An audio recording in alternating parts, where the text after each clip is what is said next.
Folks, Black Star Network is here. Hold nobody I'm real revolutionary right now. Support this man, Black Media. He makes sure that our stories are told. Thank you for being the voice of Black America, Roland. Stay black. I love y'all. All momentum we have now, we have to keep this going. The video looks phenomenal. See, there's a difference between Black Star Network and Black-owned media and something like CNN. You can't be Black-owned media and be scared. It's time to be smart. Bring your eyeballs home. You dig?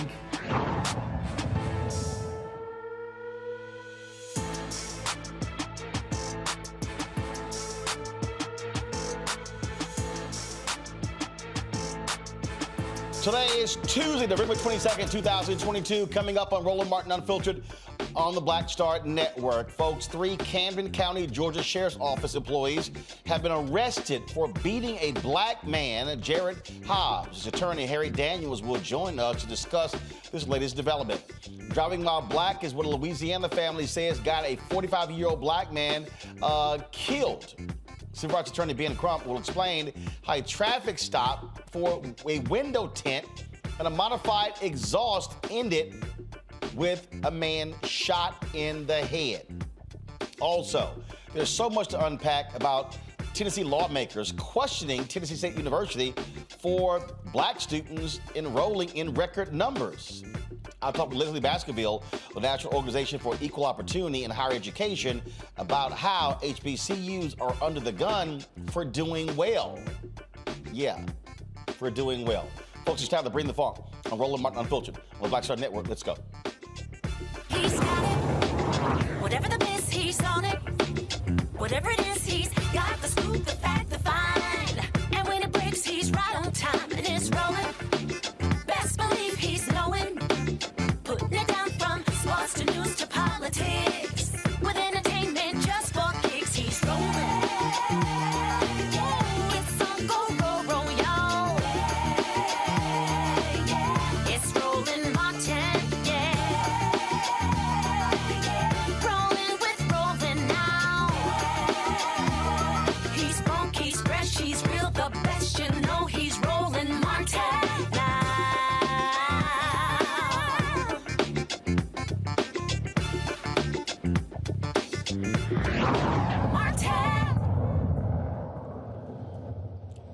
Another traffic stop leads to a black man being shot and killed, this time in Louisiana.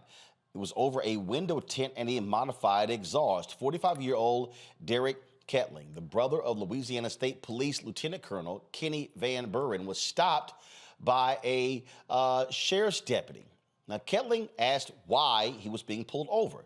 The deputy did not answer, but gave him several commands. The deputy then tried to restrain Kettling when a struggle took place. Now, I want to warn everybody about this video. It is very, very triggering. If you want to turn away, please do so right now. We've shown too many of these videos, but it is important for us to be able to show you these videos to cover these stories. Now, the first video will give you a split screen of the deputy's body cam as well as dash cam, and the video shot by a witness is going to come in during the struggle. Watch. Hey, stay right there. Right here. To the truck. To the truck. Yeah, go to it. Walk over here. Walk over here. Walk to your truck. Stand by 8th and Broadway. To the back of your truck. Show me. Keep your hands out your pockets. Put them on the. Walk to the back of your truck. Walk to the back of your truck. Out with a Silverado temp tag.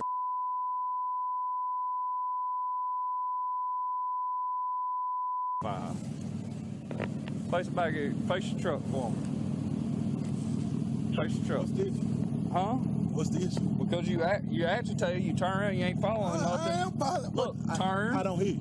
Can I get my phone, sir? We'll get to that. Just turn and face the truck. Turn and face the truck. What I did? Face the truck. What is wrong with you? Why is you grabbing on me, man? Give me a unit. Why you grabbing on me, bro? Turn around and put your hands behind your back. What's wrong with you, bro? Put your hands behind your back. For what? Put your hands behind your back. For what, bro? Put your hands behind your back. For what?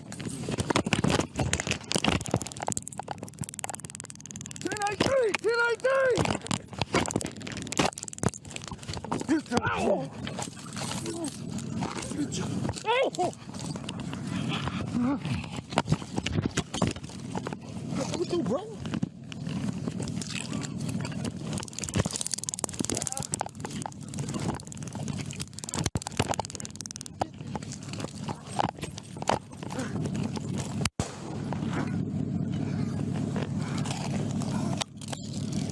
Shots fired!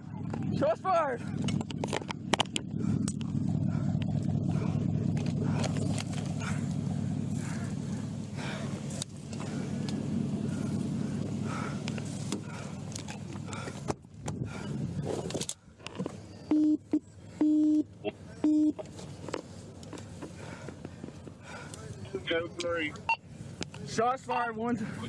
Shots fired, one subject down, gunshot wound to the head. I'm bleeding from my head. Gonna need a Acadian. The Kettling family attorney is Ben Crump. He joins us right now. Ben, we have to, this just continues to happen, and it is as if basic traffic stops lead to black men being killed. Driving while black. Yep. Yet again. I was talking to my co-counsel, Attorney Ryan Haley, and we both said right off the bat, you see three things that that officer did wrong. Number one, when you pull a person over and they asked you, what are you pulling me over for? The officer, following any proper procedure, gives the citizen notice of what I'm violating your Fourth Amendment rights for, why I'm detaining you and searching you and seizing you. He never does that. And then he calls for backup. He doesn't wait for backup before he engages Mr. Derrick Kettling. And then the third thing Roland Martin he does wrong, and we saw this with the case of Patrick Loyola in Grand Rapids, Michigan. If you're going to deploy your taser, the policy is very clear. You don't get within arm's distance of the person to deploy a taser, because what is the natural reaction when you go to pull a taser point blank range on me? I'm going to put my hand out to try to defend it. And then that's when they say, oh, you were not complying. You put me in fear of your life. And then they use that as an excuse to kill us. You saw it in Louisiana. We saw it in Grand Rapids. It keeps happening over and over in America, and it's unjust, Roland Martin. What I'm still trying to understand is, okay, you pull them over for a tint and an exhaust? I think it's pretextual. You know, it's driving while black. We know it when we see it. We don't have to, you know, speculate about why this officer was pulling Derrick over. He saw a black man driving it. It was his position, we believe, and we're going to get more into this police officer's history, that he had an implicit bias when it came to dealing with African Americans, especially black men, and engaging in excessive use of force. Here's what I don't understand. Guys, cue the video up, because I need you to fast forward to the point where he puts his hands on him. Okay, so here's what I don't understand. Okay, if I'm approaching someone, and so go right there. So pull that video up right now. Okay, now, if I don't stop right there, just stop it. Now, if I don't know if this guy has a weapon, I don't know any of those things, then I'm going to create some distance between me and him as a result. And I'm probably going to stand back and say, sir, I need you to put both of your hands on the back of your trunk. What I'm not going to do is keep approaching. Now roll the video. And so roll the video. So he goes up and all of a sudden he immediately puts his hands on him. Okay, now, again, this is what I'm not understanding. Why? Why is he putting his hands on him? He's not saying why he's being stopped. And again, when you see that someone is agitated, what is important to me, freeze it right there. What is important, again, I believe that cops should be de-escalating. Sir, I need you to calm down. It's okay. I'm just going to walk you through this. No, what he then did, he has an agitated person who gets more agitated, roll the video, and then as he gets more agitated, then all of a sudden, now a scuffle breaks out.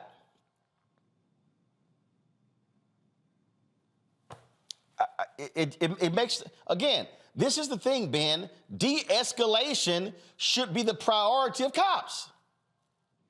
Yeah, Roland, what you have just demonstrated, and we could use you as our expert in the trial, is what police procedure would have instructed him to do. Create distance, use your verbal commands. If you're going to deploy the taser, you deploy it from a safe distance, not only for your safety, but certainly for the citizen's safety. He did none of those things, Roland Martin, and that's why we believe this case is one that warrants this officer to be terminated and charged, because he violated several procedures that led up to the death of a human being who committed no crime. I mean, what is the crime there, Roland Martin? Right, and that's the thing there. Now, again, his brother is a state trooper? His brother is a state trooper, and ironically, his brother is a person who is in the top of the hierarchy in investigating wrongful deaths by police and excessive use of force by police. And obviously, you know, Ronald Green, Alton Sterling, all those type cases. His brother was part of the State Patrol who looked into those cases, and you would think that you wouldn't get the call that your brother has been killed by an officer accused of using excessive force. But what it tells you, Roland Martin, and we should never take it for granted, Black America, but by the grace of God, that could be any of us. Again, just absolutely unbelievable. Ben Crump, glad to have you on the show. Hate to have you on the show as a result of these circumstances. And unfortunately, it just continues to happen to African-American men. Has this officer been placed on administrative duty? Is he still working the streets? Well, he's suspended apparently with pay, which is what happens part of the course, Roland. They shoot us and then they get a vacation. Ben Crump, thanks so much. All right, I'm coming back to talk about Banking While Black and Wells Fargo with you next time, bro. All right, sounds great. Let's do it. Thank you, brother. Thank you very much. My pal, Dr. Mustafa Santiago Ali, former senior advisor for the Environmental Justice at the EPA. Mario Solomon Simmons, he's a civil rights attorney and founder of Justice for Greenwood. Brianna Cartwright, political strategist. Glad to have all three of you here. I mean, just tomorrow, this week, this happens and over and over and over and over again. And what first happens is people start saying, oh, if only he had complied. But isn't there a responsibility on the cop, the person with the gun, the person with the badge, to, again, de-escalate a situation so it doesn't get to pulling your taser out and then pulling your gun out and shooting somebody in the head?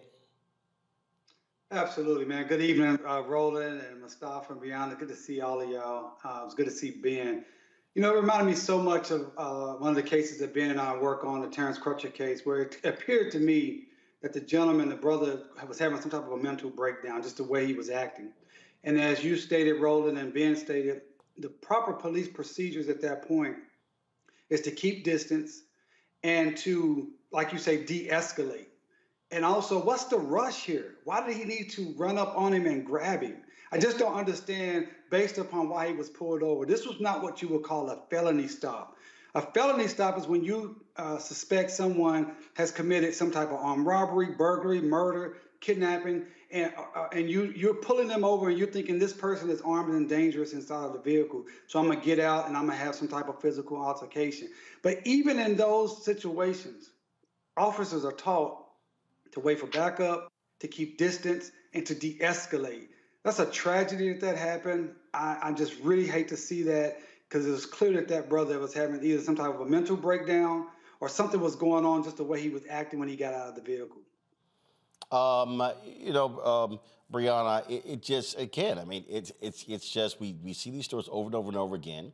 And then what typically happens is the result is they side with the police officer. They say the motorist was in the wrong, should have complied, should have followed all instructions.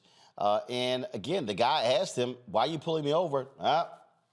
Doesn't even want to say it. And that's too many. That's way too many cops. They feel as if they don't have to tell you why you're getting pulled over. Right, Roland. So I'm going to start off by saying, DeMario, I don't know if I agree with you. I don't know if he had an anxiety attack or a mental issue. It is the fact that he got pulled over without even knowing. The fact that he still came out of the car. He was far from the car. He didn't have his hand. He had his hands where everyone could see it. He was technically at the back of his truck because it was the part where you put stuff in. It wasn't all the way in the back, right? So he slowly kept complying, but he did not do what the officer exactly wanted to do, which at the time, someone's screaming at you, you're scared, you don't know why, and you see these things happen time and time again, you're in the mode of fight or flight, right? And he's trying to comply because we've seen time and time again, if you flight, you get it in your back. So there's this thing where we know we're up against something that we can't control, and it's just nerves. People deal with their nerves differently. And it was obvious that the officer was not in fear. He would not have gotten that close. You know, the scuffle all happened close. He asked for backup, didn't wait. If all this was he was in fear, then he wouldn't have taken those steps in the first place. And an officer's only supposed to utilize their weapon when they feel that their life is in threat. And nowhere was his life in threat, or did that video show that he thought his life was in threat. At the end of the video, he said, "Oh, I'm bleeding too," as to be a cop-out of what he did was okay, for calling it in, because we've seen what happens if we just let someone die out. So he was trying to seem as if he was responsible after the fact, but it was all cover-up, and there's no way that he could say that this was a mistake, and he should be charged. And we can go into qualified immunity if we want to, but honestly, more than for him just being stripped as a police, he should be personally charged. Mustafa. You know, you have to ask yourself the question, you know, when our brother George Floyd lost his life, has anything changed? Because we continue to see these same things playing out time and time again. And this brother lost his life for, you know, what, $100 ticket at the most? We've got these interesting dynamics also, Roland, that's going on that we got to bring into the conversation. So not only did this police officer not follow the proper procedures, but, you know, folks have been asking for and introducing legislation in a number of states across our country, and Republicans have been blocking them. And a part of that legislation has actually been that police officers need to have to share with you why they pulled you over. And Republicans have been blocking that. They said it makes a police officer's job tougher and more dangerous. The more dangerous aspect, I can't even begin to fathom what that actually means. So we continue to have these failures in our law enforcement system, from the officers all the way up to these state legislators who refuse to put some basic, very basic types of things in place that help people to have a better understanding of why they got pulled over and to make sure that those officers are sharing that with them so at least folks understand where they stand. It is, again, just unfortunate. We'll see what happens next. But again, what often happens in these cases, it's cop gets off and they say, oh, he was justified because his life was in danger. We know exactly how. Yep, go, Damar, go ahead. I say, just for our audience, you know, if you find yourself in that situation, obviously, like Brianna said, we're up against the odds. But I would strongly recommend that you stay in your vehicle. And that you try to comply with the commands the best way you can, because these things can happen regardless when you do exactly what they say. And therefore, this is a great example that if there's any ambiguity, we're not going to get the benefit of the doubt, particularly out on the street. And once they started struggling for the gun, that's where the problem is going to lie, because the officer is going to say at that point that he was fearing for his life. But he created the situation. That's the legality of it. He created the dangerous situation. So he should not be able to say, oh, because of what I created, I had to protect myself from a legal perspective. Yep, that's exactly what typically happens. All right, folks, got to go to break. We come back. We're going to talk about Tennessee State University being checked by lawmakers because of their population increase, which kind of makes no sense, because it's not like they say anything to the University of Tennessee. We have more of that state hearing, and we'll talk about that as well. Also, ruling comes down in Georgia. An appeals court rules against Republicans, saying, yes, early voting can begin on Saturday, November 26th. We'll tell you about that as well. Folks, you should download the Black Star Network app, available on all platforms: Apple phone, Android phone, Apple TV, Android TV, Roku, Amazon Fire TV, Xbox One, Samsung Smart TV. Also, please join our Bring the Funk fan club. Your dollars make it possible for us to do what we do. Please send a check or a money order to P.O. Box 57196, Washington, D.C., 20037-0196. Cash App, $RM Unfiltered. PayPal's R Martin Unfiltered. Venmo is RM Unfiltered. Zelle, Roland at RolandSMartin.com. Roland at RolandMartinUnfiltered.com. And get your copy of my book, White Fear, How the Browning of America is Making White Folks Lose Their Minds. Available on all platforms: Amazon, Barnes & Noble. Also get it at Target. Download it from Audible or order from your favorite black bookstore. We'll be right back.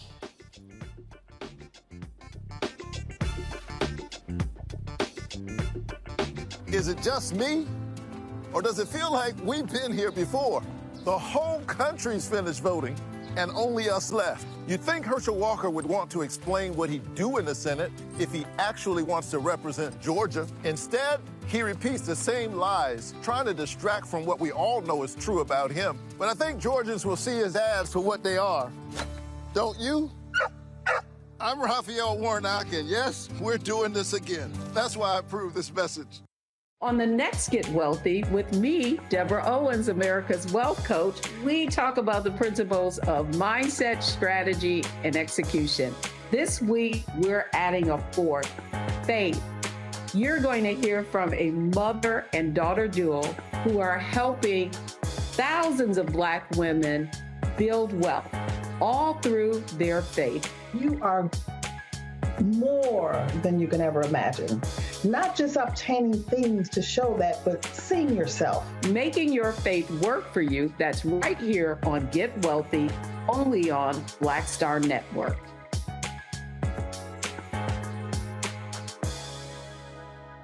Next on the Black Table with me, Greg Carr, we welcome the Black Star Network's very own Roland Martin, who joins us to talk about his new book, White Fear: How the Browning of America is Making White Folks Lose Their Minds. The book explains so much about what we're going through in this country right now, and how, as white people head toward becoming a racial minority, it's going to get, well, let's just say, even more interesting. We are going to see more violence. We're going to see more vitriol, because as each day passes, it is a nail in that coffin. The one and only Roland Martin on the next Black Table, right here on the Black Star Network. Hey, I'm Donnie Simpson. What's up? I'm Lance Gross, and you're watching Roland Martin Unfiltered.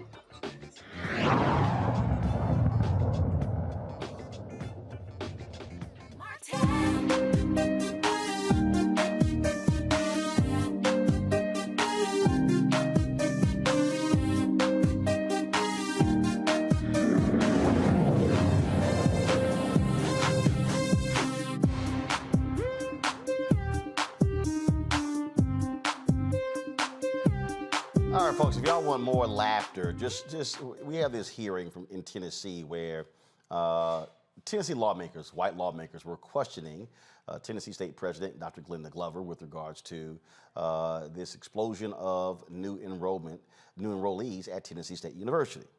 Okay, and they were questioning them over the lack of dorms. Now, keep in mind, this is the same state that owes Tennessee State nearly $600 million. Okay. And so we played some of this yesterday, but you know what? For more laughs, let's play a little bit more today so we can actually show you how seriously stupid and ridiculous these white lawmakers are in Tennessee. Watch. So help me understand management's decision to, knowing that you have a plan to get to 10,000 students. Help me understand management's decision to try and accelerate that plan when you knew you didn't have the physical capacity, that's physical with a PH, physical capacity to house all of those students. Wouldn't it seem more appropriate that you would slowly grow your enrollment to reach your goal by 2028 rather than over-enrolling and essentially costing more money in this first year? We didn't accelerate the growth at all. The students started applying and we fixed an internal problem that allowed us to process applications faster. There has been a holdup in in the past years. There was in the CRM system that we have. It didn't totally allow, the system process did not allow us to match it up in a faster way. We did a lot of it was almost manual with spreadsheets, et cetera. But it did it in a matter of seconds. You could process more applications much faster. We weren't trying to make the 10,000 this year. Well, I guess, sorry to interrupt you, but I guess my question is, if I know that my board has challenged me to grow to 10,000 students by 2028, let's just use that number, then I would have a progressive growth number and I would build out my campus along the way to get to that 10,000 number, right? Because it takes time. I know it's going to take me time, but it sounds like in this instance, you had this huge influx of students and you didn't tell anybody no if they met the criterion. You didn't tell anybody no, and so you had all these students on campus or coming to your campus without the physical capacity to handle those students. Now, we understand whether it's UT or it's UT Memphis, that they often over-enroll, and they'll have 400 or 500 students that they have to house off campus for a brief period of time, but then they absorb them in, right? That's what we generally do too. But you're not going to be able to do that this year. We did that last year. That's what we generally do. Yeah. But we had so many more students this year. I have to keep stressing that we're in the middle of an HBCU renaissance when students are coming back to HBCUs. And we're a school of choice. There's a lot going on TSU's on a national stage. And students want to come to TSU. So we didn't over-enroll from that standpoint. It was the housing part of it. We have to, in our minds, separate the right to an education from housing. We have the capacity to teach the students. It's just we don't have the housing capacity. Hard, especially when you look at the fact that the University of Tennessee has had record enrollment the last 2 years, but their facilities are a hell of a lot more advanced and better than Tennessee State University. As I said, folks, the issues that we're talking about exist there. In fact, do y'all have the rest of the clip where there was a lawmaker who talked about the issues? I think it was a black lawmaker. Do y'all have that? Okay, because it was after that. It was after that. In fact, let me see if I can finding that, because it was that was important, because for context, when you're talking about these folks here again, which makes no sense to me, if they're literally sitting here trying to somewhat chastise the president, and what they're doing is actually really trying to build the university. And last I checked, I would think you would want that. You would want that. In fact, the folks at Tennessee Holler, they actually had posted a video of this particular hearing. And let's see here. Here we go. Okay, so here we go. Watch this. Teach the students. It just was, we don't have the housing capacity. It's almost like the chicken and the egg, right? So you can't request additional funding for dorms if you don't have enrollment. However, if you get the enrollment and you don't have the dorms, my first year in the education committee was in 2018, and TSU was admonished for declining enrollment. And so I think we as a state, it's our responsibility to say, okay, this is where we are.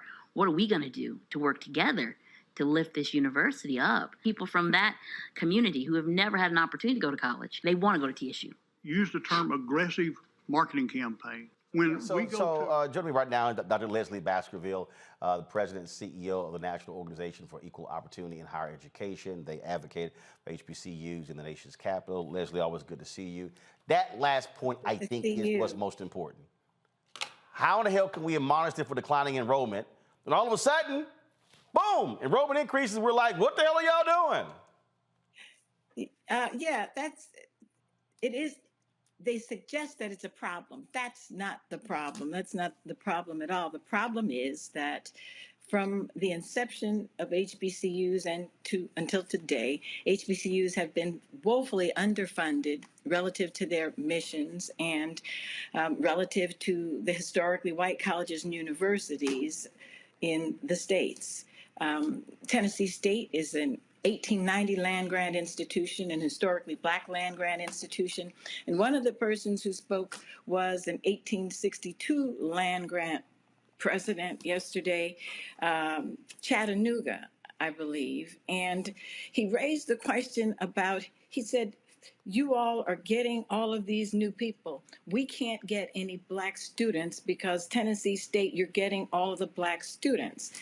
And so first thought is it's a great thing if President Glover and her board and her team, they're doing a tremendous job. They have new programs, they have new facilities, new infrastructure. They were able to do that because given today's climate, she called it a renaissance of HBCUs, and it truly is a renaissance that came about as the result of the killing of George Floyd in broad daylight and in front of everyone, the Black Lives Matter movement, and then the election of Vice President Harris.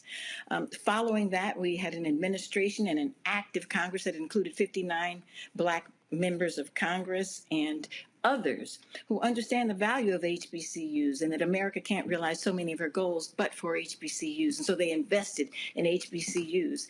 And it is the right thing for Tennessee State to seize the moment and to try to resolve what appears to be a challenge while she has a team in Washington. Nafio and others are there making sure that they get the dollars that they have. With regard to the idea that because an HBCU has more black students, an historically white student doesn't get one, is ridiculous. But what it does do, it raises another important issue of today, Roland. It says that the need for affirmative action. And so while we're struggling to get America to realize what she owes HBCUs because of the huge disparities and the vestigial discrimination against them, you've got the Supreme Court listening to the Harvard case and the North Carolina case in which people are once again challenging the utility of taking affirmative steps to include black and brown people in their students, in particular, in their universities. And if Chattanooga had an aggressive and targeted and thoughtful affirmative action plan, there are enough black students who would love to go to college and who, given the resources of many colleges and their mission that does include a diverse environment, would go there. So we do need affirmative action. We need, for example, if Glenda Glover has, as part of her outreach to everyone, students all over the place with far limited resources, financial resources than others. But suppose Chattanooga invested in Roland Martin, in the Black Star Network, in Unfiltered, where they could tap into more than 1 million subscribers, 391 viewers, 391 million viewers. They could tap into the Black community. There's not a dearth of Black students. Tennessee State is large and strong, but it's not so large and strong that there are not Black students who would seize the opportunity to go there, especially with the resources that they have available. In addition to the Roland Martin show, the Roland Martin Unfiltered advertising there, National Black Newspaper Publishers Association, they reach 20 million Americans, mostly African Americans. They have 205 newspapers. If Chattanooga wanted to seek Black students, they could touch them through the National Black Newspapers Publishers Association. And just recently, Cleveland Gary launched the Black Shopping Channel. Black Shopping Channel is the largest multimedia platform in America. They have 250 million subscribers, mostly Black of them, 110 million households, mostly Black of them. So there's room for anyone who wants to have a richly diverse college university. That's if they want to put the work in. That's if they want to put the work in. That's what it boils down to. If they want to put the work in. And so, but I do think it's important that, yes, an allocation was made last year by the legislature, but the reality is the legislature continues to grossly underfund Tennessee State. And again, their own committee has determined that they've underfunded Tennessee State to the tune of nearly $600 million.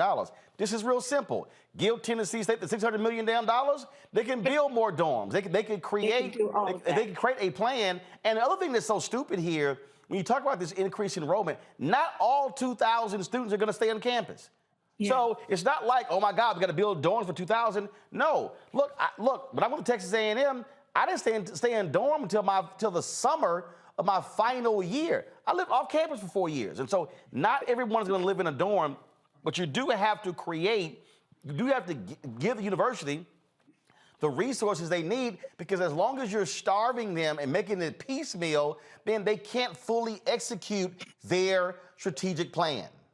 That's correct. But the other part of it is, and where NAFIO's job comes in as the Membership and Advocacy Association for all the HBCUs, is that the $600 million is a step in the right direction. It's a down payment on a debt that is actually much larger than the $600 million. The $600 million is reflective of a discriminatory policy in Congress that sets the appropriations for the white land-grant institutions substantially higher than the Black land-grant institutions, even today. And it builds into the mandate for the match a much lower base for HBCUs. And so NAFIO's job, while President Glover and the other 105 historically Black presidents and chancellors are fighting where the rubber hits the road, we work both with Congress and the state legislative bodies and in the courts. And in the courts, we are saying that from the beginning, when America established the dual and unequal higher ed system, the white 1862 land grants were given lots of land and required to have an appropriation that would go up so that they could have new programs. To this day, HBCUs did not get the 1890s land grant did not get their land, and there is no requirement that they have an appropriation that goes up. And so we're going to work from the judicial base and from the legislative branch, from the administrative branch, and also work with our members where they are. President Glover is a national figure. She is serving as as the co-chair of President Biden's board of HBCU advisors, and just stepped down from a tenure as AKA president, during which, along with the sisterhood, the first Black sorority, they not only pledged, but gave $100 million to all four-year HBCUs. So they're doing everything that they can. Black folks are doing everything that they can. And because of the growth in the investment by Congress, by Black folks and others, White folks took notice. Corporations took notice. Mackenzie Scott, 20 million, 20 to 50 million to about 20 HBCUs. Why? Because they understand that an investment in HBCU is the most cost efficient and most effective thing that American can do in higher education to close the wealth gap, the higher education gap, the employment gap, the economic gap, the justice and the sustainability gap.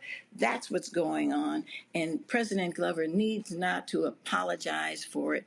We, those of us who are her champions and the advocates for HBCUs, need to make sure that they have infrastructure dollars sufficient to accommodate that. And there's a bill now that's trying to make its way through Congress. And we will definitely do all that we can to make sure that that question is not raised again. All right, Lezli Baskerville, we appreciate it. Thanks a lot.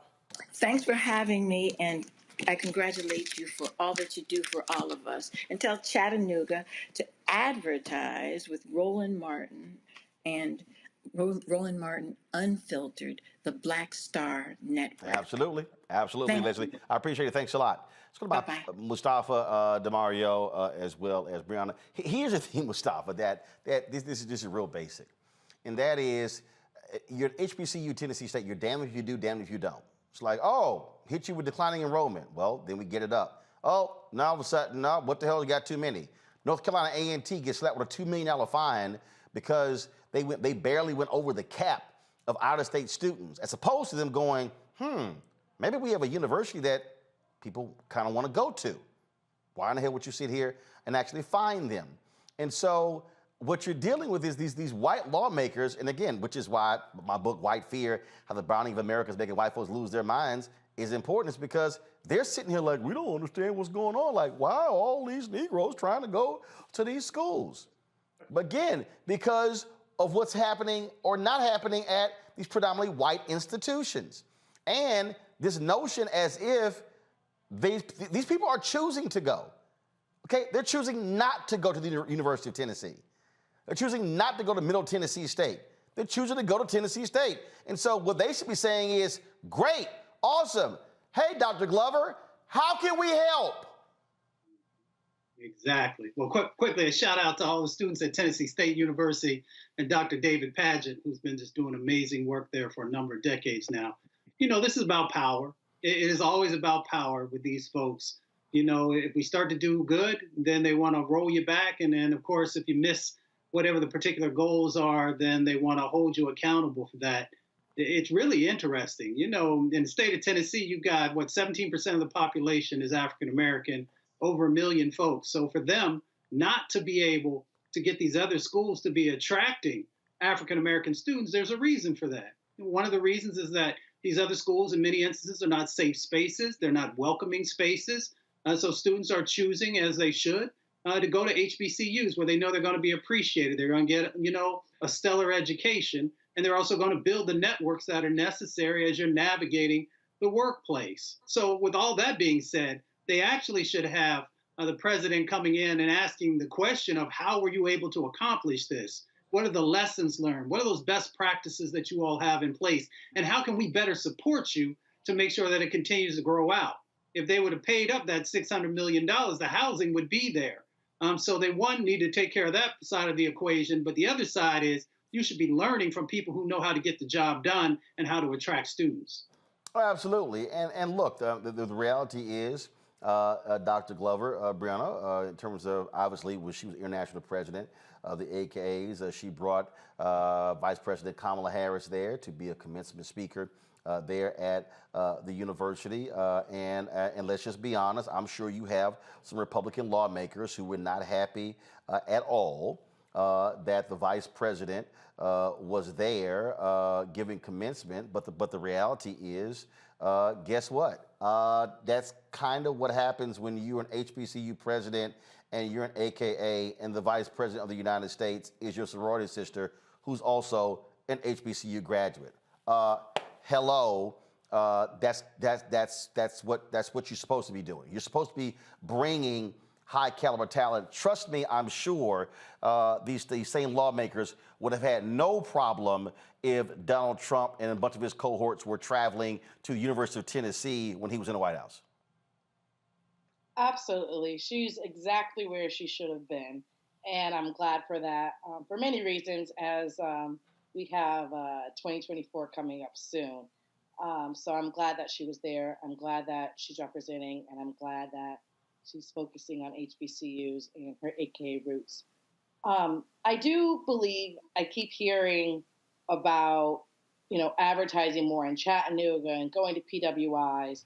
And honestly, it's not about we should be pushing Black people to go anywhere.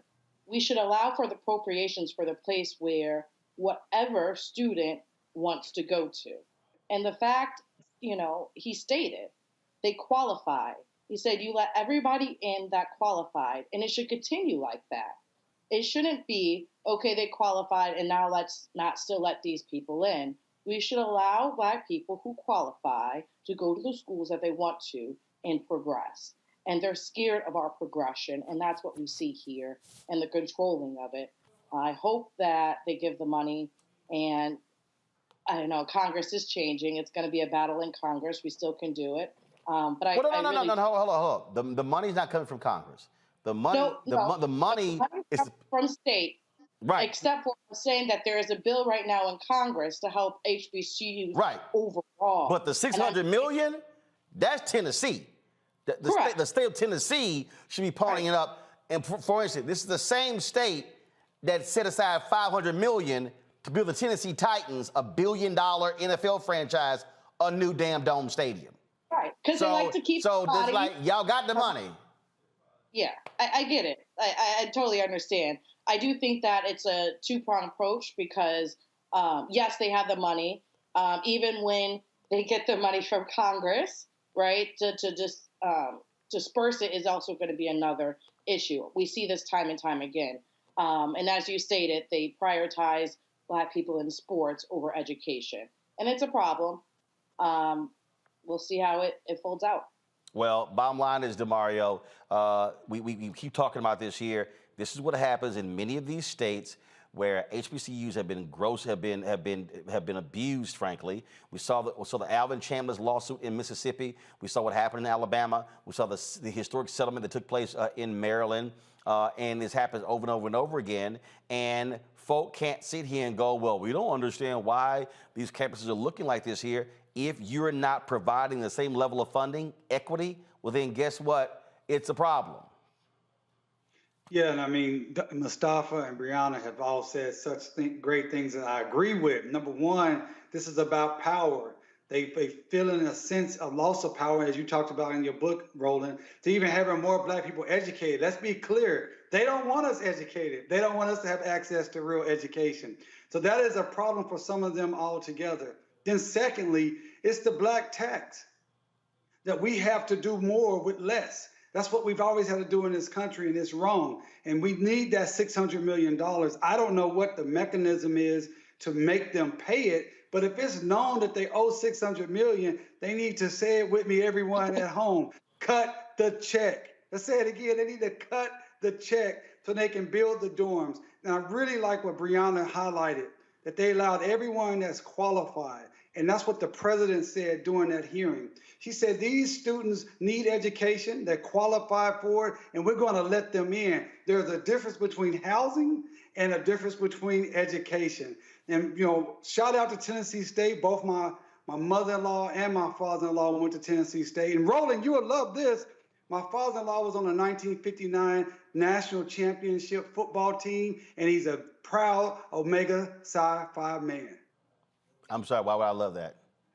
Oh, because I know you love the Qs. You picked on me on AKAs today, so we're even now. No, actually, doggone well, we don't believe in junior organizations, and so we never shout those that are limited in their ability to reach people across the world. So Mustafa and I clearly understand that there's one fraternity, the rest are simply youth groups. So remember that. Remember that. And also, DeMario, take a look here. That's an alpha man giving the 2019 fall commencement speech at Tennessee State University. Yes, wearing the black and old gold, just so you understand how we roll. So there you go. All right, folks. Oh, good. That's how we do it. That's how we do it. All right, got to go to a break. We come back. Remember the cops that beat up the brother in jail in jail in Georgia? Well, guess what? They have been arrested. We'll talk with the attorney, the man who was brutally beaten, when we come back on Roland Martin Unfiltered right here on the Black Star Network. Be sure to download the Black Star Network app, available on all platforms: Apple phone, Android phone, Apple TV, Android TV, Roku, Amazon Fire TV, Xbox One, Samsung Smart TV, and of course, you can also support us by joining our Bring the Funk fan club. Your dollars make it possible for us to do what we do. Send your check and money orders to P.O. Box 57196, Washington, D.C. 20037-0196. Cash App, $RM Unfiltered. PayPal's R Martin Unfiltered. Venmo is RM Unfiltered. Zelle, Roland at RolandSMartin.com. Roland at RolandMartinUnfiltered.com. And get a copy of my book, White Fear, How the Brownie of America is Making White Folks Lose Their Minds. Folks, available on all platforms. You can get it on Amazon, Barnes & Noble, Target. Order from your favorite black bookstore or download your audio copy on Audible. I'll be right back.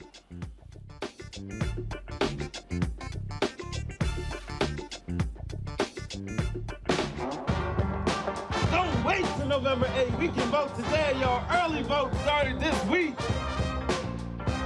We're on Savannah State University's campus. We'll be dorm storming today, giving out treats for everyone. We hope to see everyone at the polls when it comes to November. If you believe we got power, let them know. Make some noise. Put a fist up. I need to see a fist in the air because we got power. Come on, you put it up. Come get your shirt. We're out here in the streets of Savannah, Georgia. James, do not forget to go vote. I got you. If we vote the right people in, we can make a change. We can get these resources in our community. I am a woman, and it is important that we have the say-so of what we want to do with our bodies. We're concentrating on entrepreneurism, providing young people with resources and training that they need in order to change their trajectories. We want Black down. Democracy is on the ballot. Voting rights is on the ballot. Voting suppression is on the ballot. I am most passionate about those three combined because they all impact each other. Savannah is my home. I care about my community, and I care about representation in my community.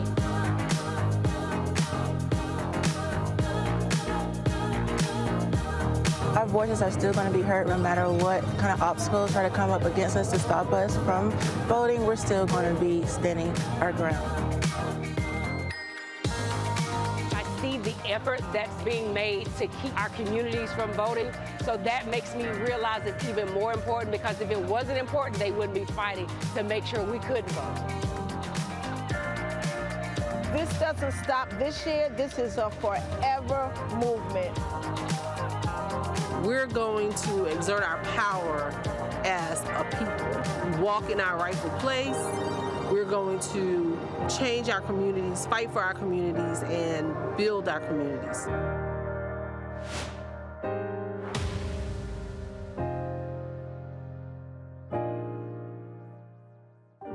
This is Diala Riddle. What's up, y'all? I'm Will Packer. I'm Chrisette Michelle. Hi, I'm Chaley Rose, and you're watching Roland Martin Unfiltered.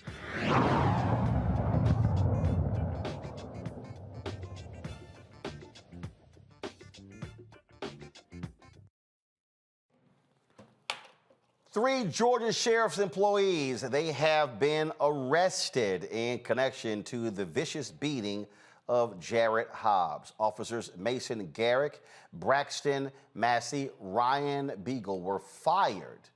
That's right, were fired and charged with battery of an inmate and violating the oath of office. The Georgia Bureau of Investigation and the Camden County Sheriff's Office started an investigation following the September beating of Hobbs in Camden County Detention Center. All three officers have been booked and sent to the same Camden County Public Safety Complex where Hobbs was initially detained. Joining me now is the attorney, one of the attorneys for Jarrett Hobbs, Harry Daniels. Harry, let's just be clear. This video going viral is why these cops were arrested. Roland, that's exactly right. If this video never went viral, we would not be having this discussion today. Let's make no mistake about it. This is something, a CYA tactic by the sheriff in Camden County. If the video didn't come out, then we would not be having a discussion. His jailers would not be in jail today. And so, because it happened in September, when did the investigation start? Well, the investigation started once we released the video. This happened September the 3rd. The local NAACP president, Mr. Timothy Bassett Jr., he actually traveled to Camden County and inquired about what happened to Mr. Hobbs. He was told nothing happened to Mr. Hobbs.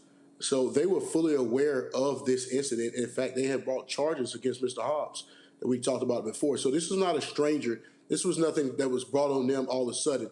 They knew about it, and it took the GBI a matter of days to bring charges. They traveled to North Carolina, spoke to Mr. Hobbs. I traveled along with them, and within a matter of days, they brought charges. And we was aware that charges would be brought sometime this week before Thanksgiving. So we wasn't shocked of the charge being brought. But like you said, this investigation just started because the sheriff chose to cover it up. And again, GBI comes in. This ain't hard. Press play. Oh, hell. Arrest him. I mean, this is a cut and dry case, simply. I mean, this is not hard to break down. Yeah, Roland, we've seen this before in Brunswick. You got to remember, this is a setting with Ahmaud Arbery. Same thing happened. Ahmaud Arbery was killed. The DA decided not to move forward, try to cover up. The GBI come in within a matter of days. Charges are brought here. These officers are charged with battery, aggravated battery. That's a felony to carry 20 years in the state of Georgia in violation of oath of office, because in order to be charged with aggravated battery, you have to render one person's body part useless. So it's probable cause and evidence, and it's factual, and it's clear evidence that Mr. Hobbs, one of his body parts was rendered useless as a result of this beating. So these officers facing 25 years apiece. This is not misdemeanors. These are felonious felonies charges. Certainly that is good news. Being charged is one thing. Being convicted is another. Hey, man, you jumped on the spot. First of all, we're not going to scream Jubilee to the heavens. Being charged is one thing, but we need a prosecution, a thorough, a legitimate prosecution. We want a conviction, and we want a prison sentence. Let's make no mistake about it. The first step is the charge and the arrest, but we want the final acts to be carried out. And what's the final acts? Conviction and a prison sentence. That will send a message across the nation of people who are in situations who wear badges, that you don't do this to people. It doesn't matter the condition, the position they're in. Humanity is at foot here. When you treat another human being like that, as a consequences, it doesn't matter if you wear a badge, shield, or star. You know, the GBI director, he summed it up when they asked him the question. When you saw the video, when they asked the GBI director, when he saw the video, how did he feel? He said he was shocked. As a citizen, he was in disbelief. You know, but this has been going on for a while. They just got caught today. They just got caught. And, you know, hopefully this opened up Pandora's box and so many other things that's happening, not only in Camden County, but it happened around the nation. Because I appreciate good law enforcement. I support good law enforcement. I do not support rogue officers and bad law enforcement. And we never will. And we take it a point, our life works to bring justice and fight for people's civil rights when things like this happen. Well, I also believe that the Civil Rights Division of the Department of Justice should also, again, they can be tried and convicted in state court, but they can also be hit with federal charges as well. So hopefully that happens too. Right. Where we like this, we have petitioned, sent a request to Christian Clark's office for the Civil Rights Division of the Department of Justice. They have received our requests. Let me be very clear. We are looking at this thing not just as a violation of his constitutional rights by people who wear a badge, shield, or star, but we have asked them to look at this, look at Camden County as a whole, any systemic abuse of force, and not just that, but to look at this matter as whether it's racially motivated. The federal government had the resources to find out if this was racially motivated. The video is clear. You see a black man being beaten by white police officers. Let's not forget about this elephant in the room. It could be more there than what meets the eye. So we've asked for a thorough investigation. Mr. Hobbs is very happy that arrest has happened. He knows a long way to recovery. But we're gonna stay on this story. And I appreciate you guys for being on this story. and keeping this thing in the front. All right, Harry Daniels, we appreciate it, man. Thanks a lot. Hey, man, ain't nothing like the Q-Sci-Fi, though. Well, another little youth group.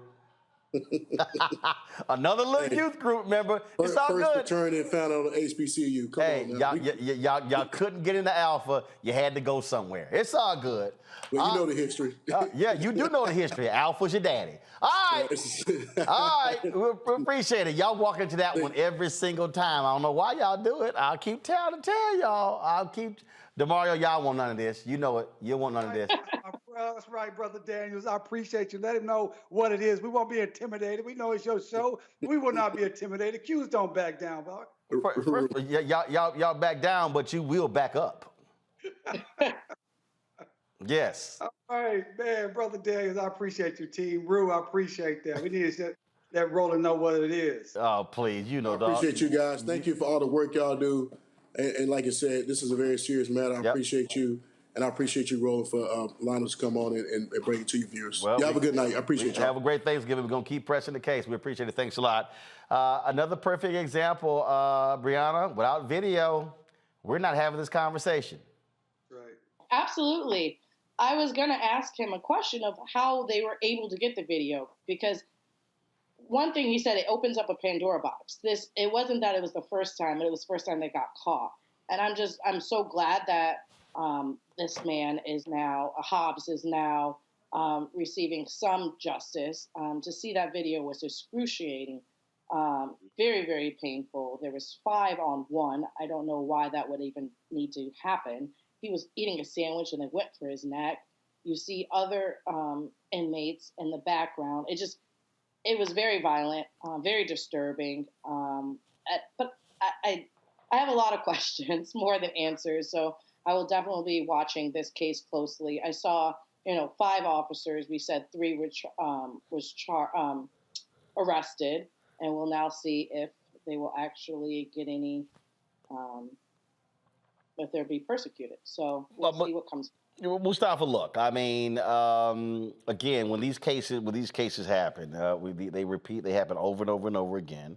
And this Biden Department of Justice Civil Rights Division, led by Kristen Clark, I mean, they have gotten a number of jail wardens, corrections officers, sheriff's deputies arrested, charged, indicted, and actually convicted for the type of abuse that we saw right there. And that's what needs to happen. Yeah, we got to have both these civil and criminal sets of actions that are going on, and we got to make sure that folks understand that people are paying attention, that they're watching, and that when you break the law, exactly what we saw that they did, that there are going to be repercussions, that you're going to be held to the same level of the law as everyone else, and that means that not only are you going to catch fines, but you're also going to spend time behind bars. And as that becomes more commonplace as our good brother just shared with us, that we find these situations that folks will begin to, I think it'll move into the culture of law enforcement and let them know that when they do these types of things, that there are going to be repercussions. And that changes the culture. It's slow, and we would love for it to happen faster, but with the Department of Justice and other holding people accountable, I think it does matter, and I think it will begin to change some of these dynamics, along with all the other work that we have to do. We talk a lot about, again, reforming police departments, but we also have got to be reforming these jails and prisons, DeMario. Yeah, I want to address a couple of things. Number one, I believe the family probably got access to this through what's called an open records request or a freedom of information request. So if you find yourself, if you or your loved one is a victim of this type of attack, that's the first thing you want to do is contact an attorney and have them send a preservation letter and also request for open records if it's a governmental institution. That's number one. The second thing I wanted to say is I want to know the black officer that was in the video. I want to know, did he ever stop any of the beating? No. And then I want to know, was he one of the people that was charged? Because that beating was so vicious, and there is laws that require when officers see that their teammates or their colleagues or violating someone's right, they have an affirmative duty in many states and locations to stop that action. I didn't see that black officer stopping anything. He was not charged. He was disciplined.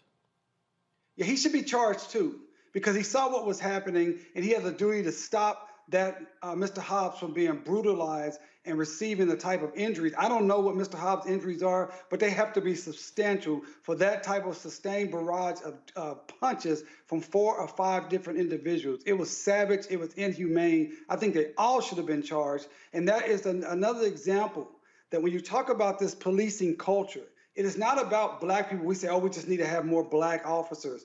That is not the key.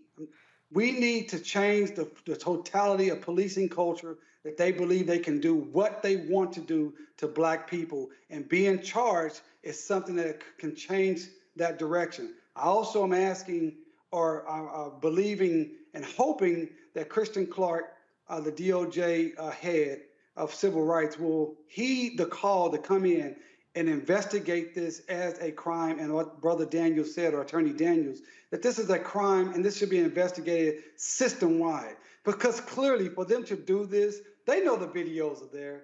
For them to do it with the videos there, let you know that they feel impunity with their actions. All right, folks. Atlanta is going to be paying $1 million to the family of Rayshard Brooks, the 27-year-old black man fatally shot by a white police officer in 2020. Atlanta City Council voted 15-0 to approve the settlement nearly 3 months after prosecutors determined the officers involved in Brooks' death had committed no crimes and that the use of deadly force was reasonable. Brooks was killed June 12, 2020 by a white police officer, Jarrett Hobbs.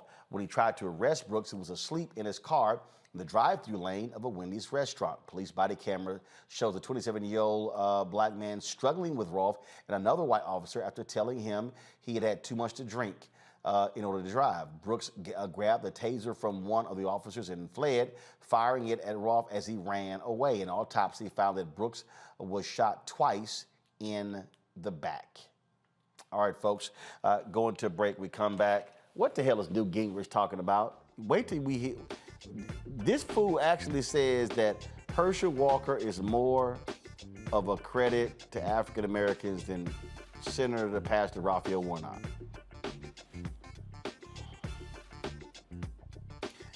Newt, if you don't sit your dumb ass down somewhere, man, come on. And also, a Georgia appeals court makes it clear early voting can take place beginning on Saturday, November 26th. We'll tell you about that as well. Republicans lose in court. You're watching Roland Martin Unfiltered on the Black Star Network. Is it just me? Or does it feel like we've been here before? The whole country's finished voting and only us left. You'd think Herschel Walker would want to explain what he'd do in the Senate if he actually wants to represent Georgia. Instead, he repeats the same lies, trying to distract from what we all know is true about him. But I think Georgians will see his ads for what they are. Don't you? I'm Raphael Warnock, and yes, we're doing this again. That's why I approve this message. Next on the Black Table with me, Greg Carr, we welcome the Black Star Network's very own Roland Martin, who joins us to talk about his new book, White Fear, How the Browning of America is Making White Folks Lose Their Minds. The book explains so much about what we're going through in this country right now, and how, as white people head toward becoming a racial minority, it's going to get, well, let's just say, even more interesting. We are going to see more violence. We're going to see more vitriol, because as each day passes, it is a nail in that coffin. The one and only Roland Martin on the next Black Table, right here on the Black Star Network. Hi, I'm Israel Houghton with Israel and New Breed. Hi, I'm Carl Payne. Hey, everybody, this is Sherry Shepherd. You're watching Roland Martin Unfiltered, and while he's doing Unfiltered, I'm practicing the wobble. Yes, I am. Because Roland Martin's the one, he will do it backwards, he will do it on the side. He messes everybody up when he gets into the wobble, because he doesn't know how to do it, so he does it backwards. And it just messes me up every single time. So I'm working on it. I got it. You got Roland Martin.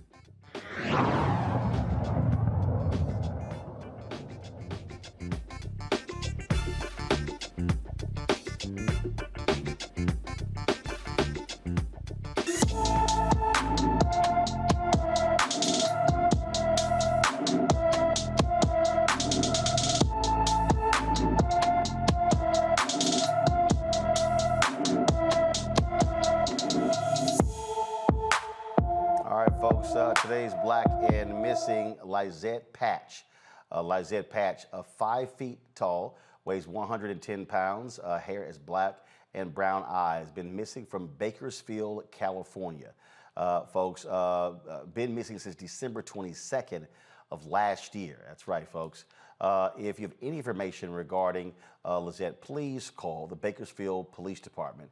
The number is 661-327-7111, 661-327-7111. All right, folks, early voting begins in Georgia on Saturday after a Georgia appeals court ruled against Republicans who were trying to stop early voting from that date. The law was changed in Georgia where they said you could not have voting taking place 1 or 2 days after a holiday. Well, after 2020, they moved the runoff from 2 months away to 1 month, causing some confusion. The courts ruled, what their intent was actually wrong. So they ruled in favor of Senator Warnock as well as the Democrats. Republicans are going to appeal that ruling to the state Supreme Court.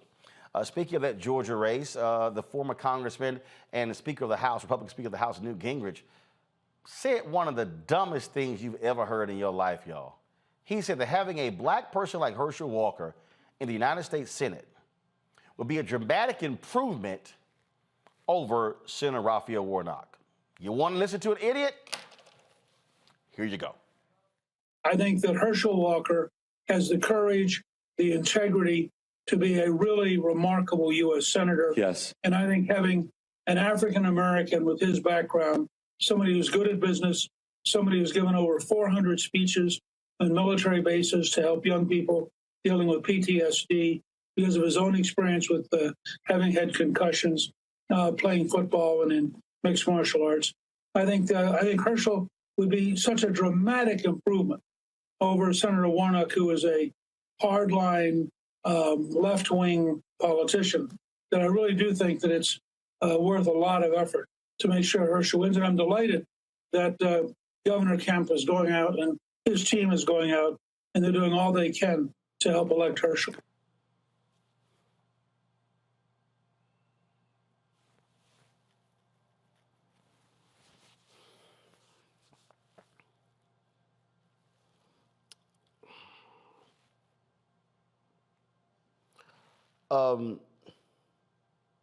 Newt, this who you talking about?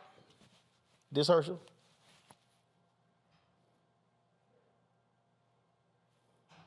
That boy ain't got no rhythm. I don't even know what the hell. These white Republicans are so desperate for anybody black. I mean, they are desperate for anybody black. He started off by saying his record in business. He lied. Herschel Walker literally lied about his success as a business owner.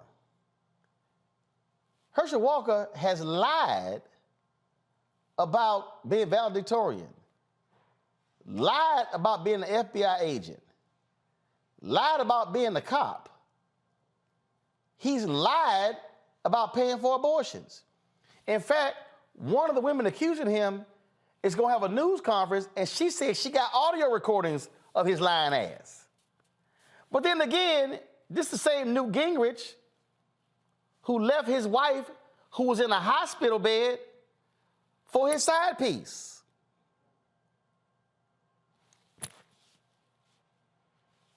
That same Newt.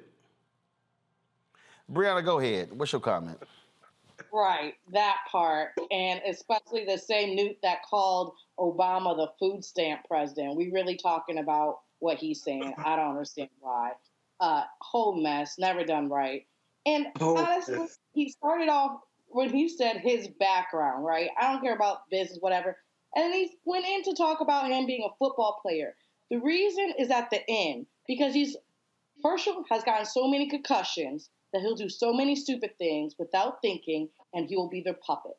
And that is what Newt is saying. We need somebody to sit in that seat that do what we say to do. And that's what they're banking on, because there's no other way that you're going to say the background, because you're talking about a PhD, someone who is, you said left wing, but someone who's educated in the religion. And then we're talking about someone who is literally uneducated. I don't even know if he has a 5th grade reading level, right? So someone who went to seminary school and excelled and can pastor and know the Lord's work, to someone who is chronically lying and doesn't know shit. No, I just keep laughing at him, Mustafa. Boy, these Republicans, they stay desperate. They are so desperate to get them somebody black. Newt know he lying. I mean, boy, just stop. I mean, just simply say you like Herschel Walker, but don't even try to sit here and like, oh my God, he is just going to be this incredible African American. Oh, I'm still taking in what Bree just shared. That was on point. Great. You know, it's interesting. You got to really understand who Newt is, right? Everybody sees this elderly statesman now, but you know, this is the person with the contract with America who was trying to destroy the benefits that came from welfare and tort reform and a bunch of other things. This is also the person who had their fingerprints all over the Tea Party when that first kicked off.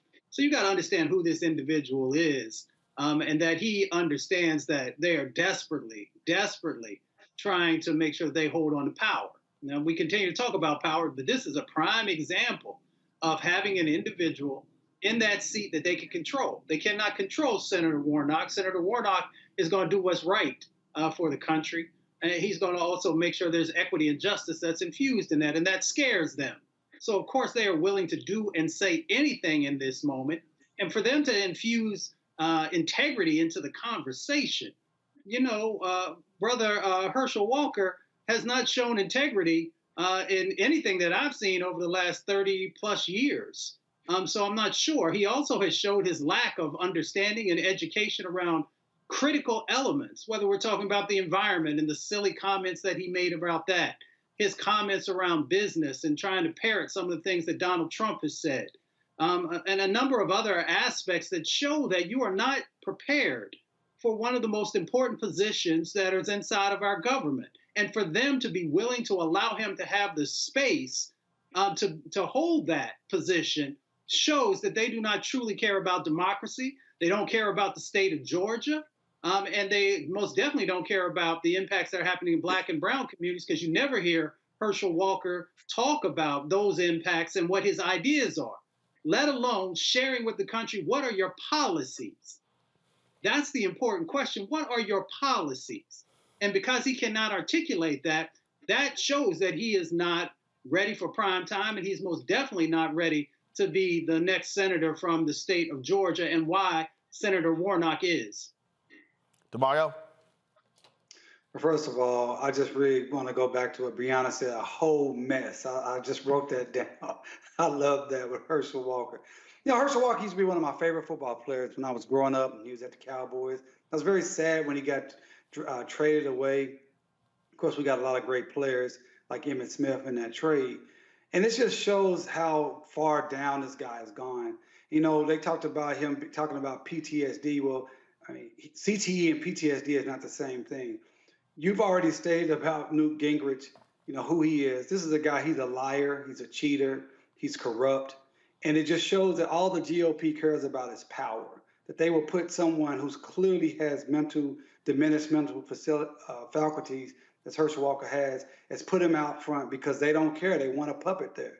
And so it's just really sad. And I hope everyone that's listening would do like I've already done, is send some money to Senator Warnock's campaign. $5, $10, $100, whatever you can do. And lastly, I want to give a shout out to my boy, my mentee, Greg Robertson, who's down there working on the ground, working on the campaign. I think we're going to see Senator Warnock reelected. All right, folks. The Supreme Court, they have dismissed the voices of Black and Latino voters in a court challenge. The court declined to hear an appeal by Black and Hispanic voters in Texas about how Texas state maps intentionally dilute minority voting power. The dispute focuses on Senate District 10 in Tarrant County, Texas, and a ruling by a panel of 3 judges on the district court who believed that the new state Senate map disproportionately impacted minority voters. However, the judges found no evidence indicating that the legislature's intent was racial. The Supreme Court is going to hold the future of voting rights in its hands as the court heard arguments today debating Section 2 of the Voting Rights Act and its impact on minority voters. Well, we'll be watching, of course, that case as well. All right, folks, going to a break. When we come back, more on Roland Martin Unfiltered on the Black Star Network. Download the Black Star Network app, Apple phone, Android phone, Apple TV, Android TV, Roku, Amazon Fire TV, Xbox One, Samsung Smart TV. And of course, you can also support us with joining our Bring the Funk fan club. Send your check-in money orders to P.O. Box 57196, Washington, D.C. 20037. That's 0196. Cash App is $RM Unfiltered. PayPal is R Martin Unfiltered. Venmo is RM Unfiltered. Zelle is Roland@RolandSMartin.com. Roland@RolandMartinUnfiltered.com.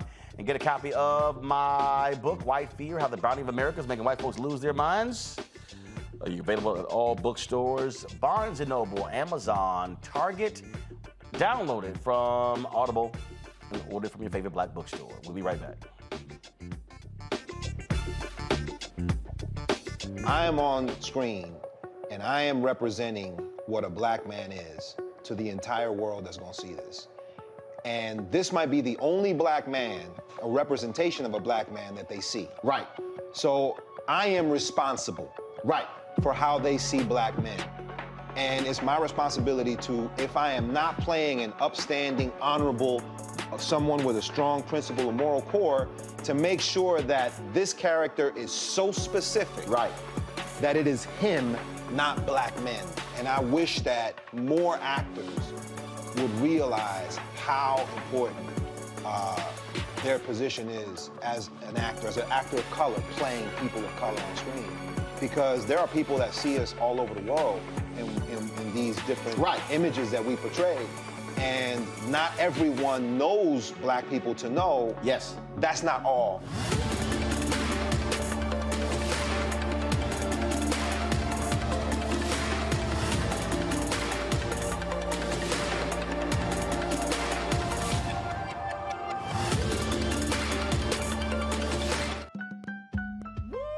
We're all impacted by the culture, whether we know it or not. From politics to music and entertainment, it's a huge part of our lives, and we're going to talk about it every day right here on The Culture with me, Faraji Muhammad, only on the Black Star Network.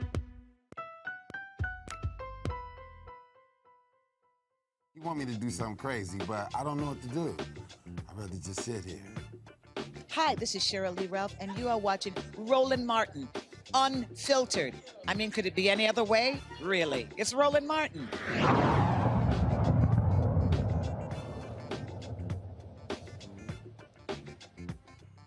Preterm births last year reached their highest peak since 2007, with more than 383,000 born before 37 weeks of age. That's right, folks. According to a new report, the report released this week found disparities widen between white and black mothers, who are already 62% more likely to have a preterm birth and nearly 3 times as likely as white moms to die of childbirth-related causes. And over 211% of black women did not receive adequate prenatal care. Ashley Randolph, the president and co-founder of Alliance for Black NCU Families, joins me now from Sacramento. Certainly glad to have you on the show, Ashley. I mean, this is one of the things that I talked about when you get the Dobbs decision, and all of these so-called pro-life people who are really anti-abortion people were out here, and I'm like, it's amazing. I'm like, how quiet y'all are on this issue. I'm like, if you're pro-life, you would think that they would care about this issue. Thank you so much for having me, first of all. I do want to say that I'm a 3-time preemie mom. So everything that I do for the last 12 years has been strictly to fix this issue. And you can't say it any better. They really don't care. Most of the southern states in the U.S. have a grade of a D or a F, according to March of Dimes. And if you have an F rating, that basically says all of your black families are coming in there and not getting good care, not in prenatal and not in the NICU. I am one of the first, I am the first Black and a first parent to be chair at CPQCC, which is a research facility at Stanford, which is really ironic because I'm the first Black. I did a research there for racism in the NICU, and I found out that 44% of Black NICU families in California that has a B rating, that they felt that the hospital could not help them with any barriers that they had outside the NICU. So employment, housing, WIC resources, food, transportation. 26% of them same families said that they felt judged because of their race while in the NICU. Now, I had just mentioned that I'm a 3-time preemie mom. I've been pregnant in Louisiana, Texas, and California. I had to leave Texas at 6 weeks pregnant because I already knew from my first 2 previous pregnancies that I wouldn't get good care in the South. So I left Texas right when I found out I was pregnant, came right back to California, thought I would get the best care, and then at about 5.5 months pregnant, my doctor let me go because I suffered from hyperemesis gravidarum. So with each pregnancy, I lost 30 pounds. Doctors never could figure out why. They never really wanted to look and see why. Same thing for why I'm having all these kids premature. When I was 6 months pregnant almost with the 3rd child, my doctor let me go in the middle of her doctor office in front of patients waiting to be seen because she said she could not handle my sickness, and she seen myself and my pregnancy as a liability to her facility. That is what jump-started all of this. I initially started with my first nonprofit called Glow Preemies, which stays with Black NICU families from the NICU and high-risk pregnancy. So if you do already have a prior child in the NICU and you're high-risk pregnant, give us a call. We stay with you until you're 18. We're the only nonprofit that does that. I know because, like I said, I'm a mom of 3. My oldest is 12. It took me 12 years, even as this powerful advocate, to get my son finally diagnosed with ADHD last week. 12 years. So the thing that jumps out at me here is that, again, when you hear the conversation that out there in the public space, you're not hearing lots of dialogue again about this issue. And so from a public policy standpoint, I mean, is it simply a matter of it gets lost in the shuffle? Your thoughts on that? So I actually work with the government a lot with the Alliance for Black NICU Families. And so what I can tell you is a lot of policies that they're trying to put in place, I actually see them before they actually go to Congress and have everybody start looking at it and signing it over. And we may send a list with other organizations with 100 things on there that they can change for maternal care and for the NICU. They will eliminate half of it and send it back to us. That's a huge issue because if you don't have the experience, how can you tell us what needs to be changed? We're the ones who are advocating for what needs to be changed because we lived it. And we hear it from parents all the time. So absolutely, like the Momnibus, I worked very hard on that one with the government. And I can tell you that that's not everything that we wanted. That was drastically cut down. And that's just one example.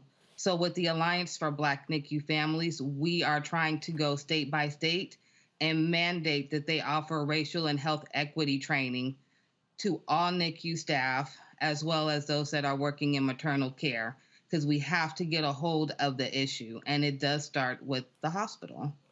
Questions for my panelists. Brianna, you first, go. Absolutely. Thank you so much for doing this. My cousins were more than 2 months premature, and it took a struggle, and it was really hard on the family. And fortunately, up north, they're able to thrive now. So I see you saying you're going state by state. What specifically, is there certain states that are advancing that you see your legislation's getting passed? What are some of maybe your top 3 pressing legislations that you would like to see passed in order to fix this situation? So I know right now the one that's really, really pressing, and I wrote it down, the exact wordage.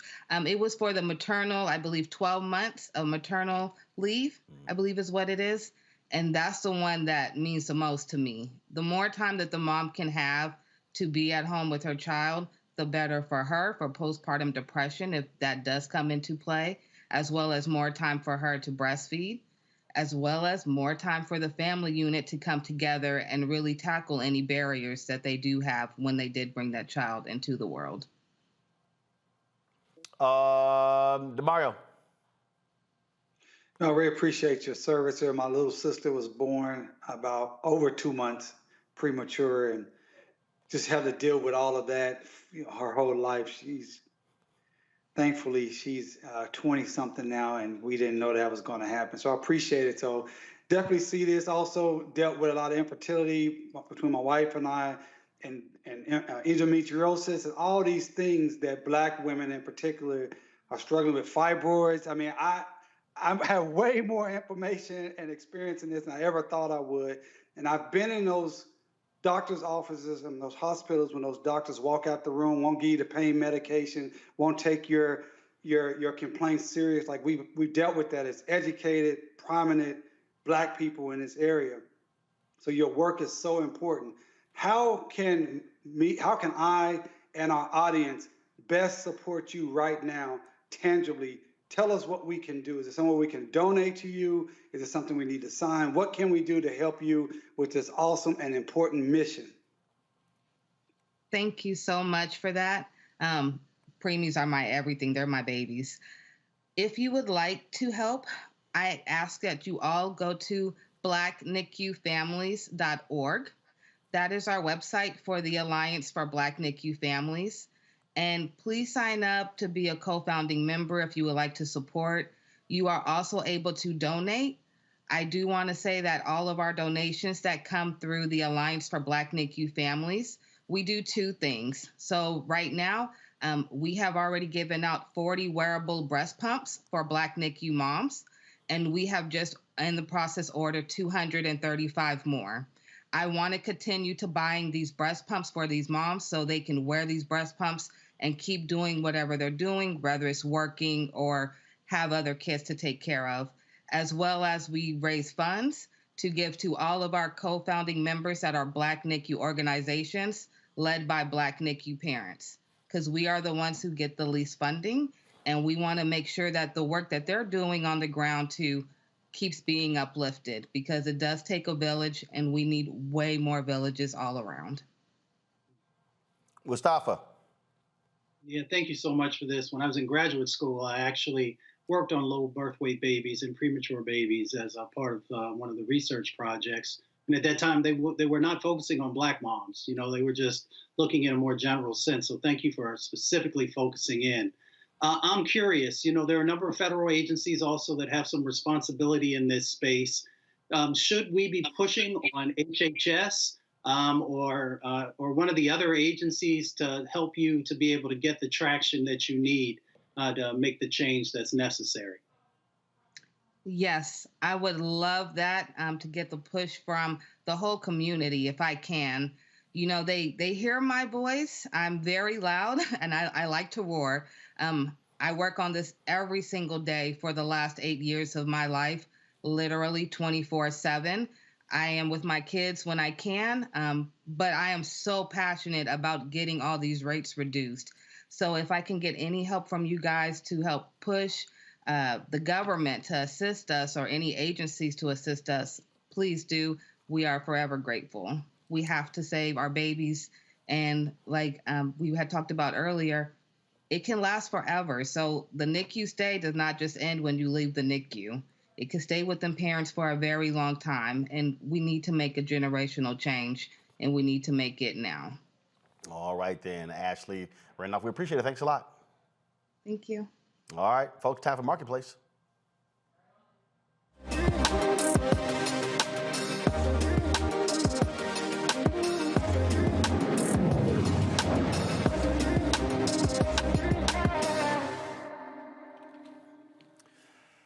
right, folks, going to be shopping for Christmas. Black Friday sales have already started. It's not even Friday, of course, but there are a lot of Black-owned shopping options for you. The Dinah Smile Stationery and Gifts may have just what you're looking for when it comes to buying gifts for family and friends. Joining me now is the owner and illustrator of the Dinah Smiles Stationery and Gifts, Davella, is it O-D or Audio? It's Davia Odoy. Sorry, Davia Odoy from Stockbridge, Georgia. All right, glad to have you on the show. So, thank you for having me. So, stationery and gifts. Explain, because you know we're now living in the technology age. Folks still writing on stuff. Yes, people love to write, and that's what I have to offer. I have been an illustrator my entire life, a professional illustrator since 2005.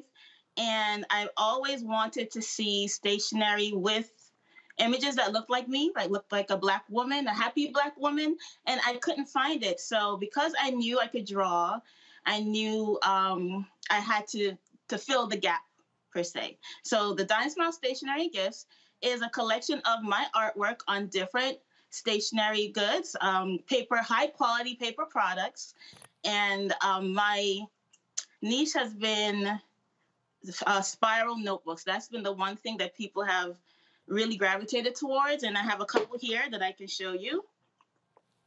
And it's just been a passion of mine to just illustrate happy characters, because we need to see more things that look like us. So that's the void that I've been filling for the past few years, and it's just been something that has blessed my family and those around me, and I'm very, very grateful to be able to bring something like this to the marketplace. So how many different products do you have? Wow, that's a good question. I have over 100 products currently, because we as Black women, we come in so many variations, beautiful skin tones and hairstyles. We're always, rocking beautiful different hairstyles. So I wanted to capture that in my products. And as you see scrolling, I have, if you have short hair, long hair, natural hair, straight hair, I have it all there, because I wanted to be able to represent as many women as possible. And that's a goal of mine. And because I know how diverse we are, I didn't want to just have one particular character. So it's the same face. If you can see, it's the same face, same smile, and then I'll change the hair and the hair and the makeup and things like that. All right, sounds good. Let's go to my panel. Any questions? Mustafa, you first. What inspired you to bring this really innovative product to market? What inspired me way back when I was shopping for bridal shower invitations, and I could not find anything that I liked. Nothing resonated with me in the marketplace at that time. And so my husband encouraged me to create something. So we didn't, just like every other entrepreneur, we didn't know exactly what we were doing, but we knew we had to do something. So we started the process, and now fast forward to today, I have a plethora of products with my artwork. I've been able to source high quality vendors who take my art and will put it on substantial items like notebooks. I see scrolling, there's phone cases, there's so many different things with my artwork. And it's just one step after the other, and I just kept going. DeMario. I write in a journal every morning, or most mornings. And so I definitely appreciate this product. How's the best way for our audience to get with you, to be able to get this ordered and make sure it's here in time to give it to our loved ones for Christmas and for Kwanzaa? Sure. The best way to order is through my online website at thedinahsmiles.com. That's TheDinahSmiles.com, thedinahsmiles.com. Orders that are placed between today and next week, we have a cutoff of December 8th. So as long as it's in by December 8th, you should be able to get it in time for Christmas and Kwanzaa. Brianna. Great. Thank you so much for this. I have two questions. One, sure. We see your lovely tote bags, and we saw your iPhone cases and your notebooks. Is there any other products that you have your artwork on, such as calendars, agendas. What are the other artwork you have what other products do you have your artwork on? Sure. I currently have my artwork on stationery goods, which include notebooks, designer journals. I used to carry a planner. I'm going to bring that back in the future. Because of 2020, I know a lot of families were rocked with 2020, and it did the same with me and my family. So we're in a process of a rejuvenation, of starting again. So like on the screen, that is an agenda that I offered in the past. So I will be bringing that back. But currently I have designer journals, and the newest thing that I have to offer, these are daily notepads where you can fill out the information to get yourself organized for the day. And it's a tear off notepad. So once you're done with the day, you can tear off the page and put it in your, if you have a binder, you want to keep it, or if you're not, if it's not needed, you can always just rip it off and go on to the next. So this is the newest thing that I'm offering, daily agendas, where it's in a notepad form. All right then, folks. It is Dinah Smiles Stationery and Gifts. Here's all the information on how you can actually reach them. Their social media accounts as well. And THEDYNA Smiles, same on Facebook. And also for folks on our show, there's a discount code. Use Roland15, ROLAND 15 to save 15% on your total order. Well, Davia, we sure appreciate it. Thanks so much and good luck. Thank you. Thank you for having me. I appreciate it. And happy Thanksgiving. All right. Thank you so very much. All right, folks, that is it for us. Let me thank Brianna, my alpha brother, Mustafa, and that junior fraternity member, DeMario. Glad to have him on the show. Come on, you know doggone well is alpha and is everybody else behind us. Hey, you better be careful. You know you're coming down here to Tulsa next week, so you better be nice. Completely unfazed. Completely. I got something for you. If it's 20 Omegas and it's one Alpha, that is simply unfortunate for you 20 Omegas. Y'all can't even handle one Alpha. Come on, man. You know. You know. You know. You know how it is. Don't hate, congratulate. I might let you celebrate. Just letting you know. Hey. It's all good, man. It's good to see y'all. Been missing y'all. Folks, y'all have a great Thanksgiving. Listen up. We are not going to have a show tomorrow. I gave folks the day off. And so we're going to be having a marathon of Rolling with Roland taking place on Wednesday and Friday as well. And so y'all be sure to enjoy the family. Saturday, I'll be broadcasting from the Bayou Classic in partnership with General Motors. And so you'll see us outside of the Superdome. That's going to be on Saturday in the Fan Fest. So we look forward to showing you the new General Motors electric vehicles. So we will be there live streaming from the Bayou Classic, Southern and Grambling, taking place on Saturday. And then on Monday, we'll begin our broadcast from Georgia. We'll be there from Monday through Election Day. So looking forward to that. So we're going to be on the road. And in fact, we'll be at the Bayou Classic on Friday and Saturday. Come back here Sunday. Then we'll go to Georgia. We'll be on Georgia for 4 days.